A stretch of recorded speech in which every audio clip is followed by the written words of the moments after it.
Assalamualaikum warahmatullahi wabarakatuh. Apa kabar adik sekalian? Hari ini kita akan membahas tentang kitab suci Al-Quran. Hari ini bukan tentang surat khusus ya, tapi kita akan membahas tentang penyakit hati yang ada di dalam Al-Quran. Itu ada berapa surat dan ada berapa ayat ya.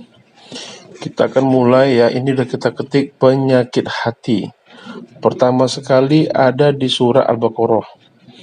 Ya, dalam hati mereka ada penyakit, lalu Allah menambah penyakitnya itu, dan mereka mendapat azab yang pedih karena mereka berdusta. Jadi di sini ada penyakit dalam hati, ada kaitannya dengan kata dusta. Berarti siapa kita yang suka berbohong, berdusta, itu berarti namanya penyakit hati ya. Jadi penyakit itu ada batin, ada lahir. Lahir itu seperti misalnya batuk, panu, penyakit yang bisa dideteksi. Kalau penyakit hati nggak kelihatan.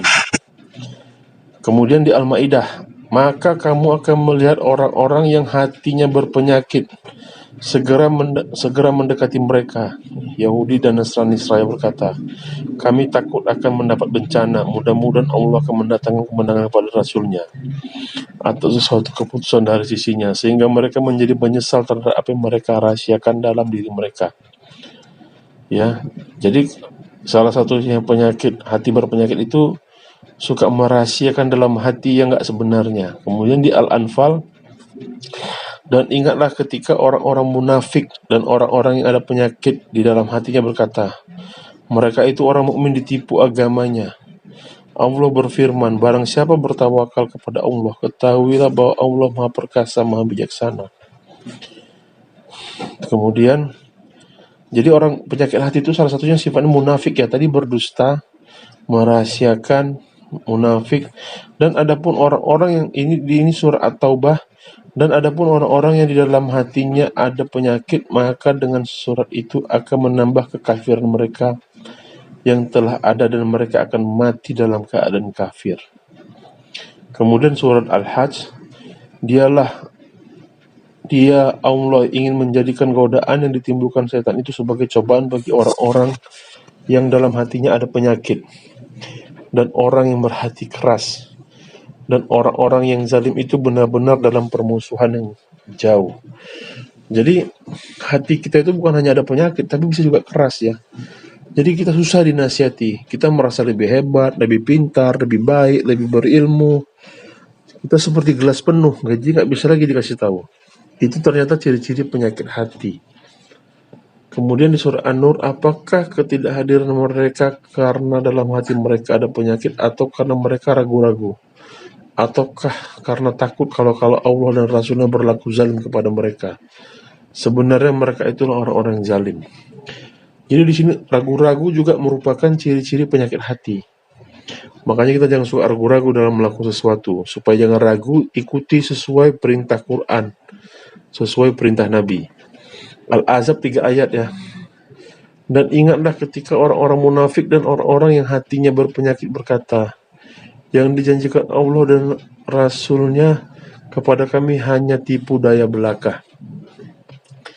Wahai istri-istri Nabi, kamu tidak seperti perempuan-perempuan yang lain.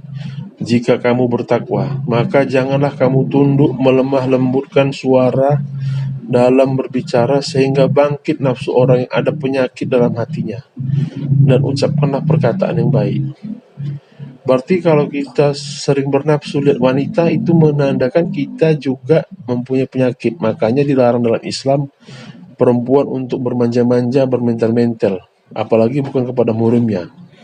Karena kalau pria tadi mempunyai penyakit dalam hatinya, gampang bernafsu, akan naik birahinya. Sungguh, jika orang-orang munafik, orang-orang yang berpenyakit dalam hatinya, dan orang-orang yang menyebarkan kabar bohong di Madinah tidak berhenti dari menyakitimu, niscaya kami perintahkan engkau untuk memerangi mereka.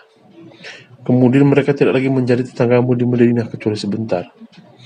Jadi penyakit hati tadi, berbohong itu penyakit hati ya, berdusta ya. Kemudian surat Muhammad 2 ayat. Dan orang-orang yang beriman berkata, mengapa tidak ada suatu surah tentang perintah jihad yang diturunkan? Maka apabila ada suatu surah diturunkan yang jelas maksudnya dan dalam tersebut perintah perang, Engkau melihat orang-orang yang dalam hatinya ada penyakit akan memandang kepadamu seperti pandangan orang yang pingsan karena takut mati. Tetapi itu lebih pantas bagi mereka. Jadi kalau kita munafik, membohong, suka berbohong, berdusta, nggak jujur, banyak orang bilang, oh saya mencintai agama Allah. Begitu disuruh berperang, mereka sebenarnya nggak mau. Mereka sebenarnya berdusta. Mereka takut mati, terlalu cinta dunia. Seperti kemarin yang kita ketahui ya, cinta dunia itu pertama melalaikan beribadah kepada Allah karena mencari uang, atau terlalu mencintai harta sehingga pelit bagi orang lain dan dirinya sendiri. Atau apakah orang-orang yang dalam hatinya ada penyakit mengira bahwa Allah tidak akan menampakkan kedengkian mereka? Dengki itu pun penyakit hati, ya. Apa itu dengki? Dengki itu begini, kalian melihat kawan kalian mendapatkan rahmat, rezeki dari Allah, entah itu dari mana datangnya, pokoknya dia dapat rezeki. Tapi kalian palak lihat dia, kesel, nggak senang dengan kenikmatan dia peroleh. Itu berarti kalian namanya mengalami iri hati dan kedengkian. Bisa-bisa semua urusan dia yang sama kalian bisa kalian persulit karena kalian muak nengok dia. Padahal dia nggak ada salah. Padahal Allah yang memberikannya. Dan itu hak Allah 100%. Kemudian Al-Mudassir. Dan yang kami jadikan penjaga neraka itu hanya dari malaikat, dan kami menentukan bilangan mereka itu hanya sebagai cobaan bagi orang-orang kafir, agar orang-orang yang diberi kitab menjadi yakin, agar orang yang beriman bertambah imannya, dan orang-orang yang diberi kitab dan orang-orang mukmin itu tidak ragu-ragu, dan agar orang-orang yang di dalam hatinya ada penyakit dan orang-orang kafir berkata, apakah yang dikehendaki Allah dengan bilangan ini sebagai suatu perumpamaan? Demikianlah Allah membiarkan sesat orang-orang yang dia kehendaki dan memberi petunjuk kepada orang-orang yang dia kehendaki. Dan tidak ada yang mengetahui bala tentara Tuhanmu kecuali dia sendiri. Dan sakar itu tidak lain hanyalah peringatan bagi manusia. Jadi dari ayat ini yang menyesatkan, yang memberi petunjuk itu hanya Allah.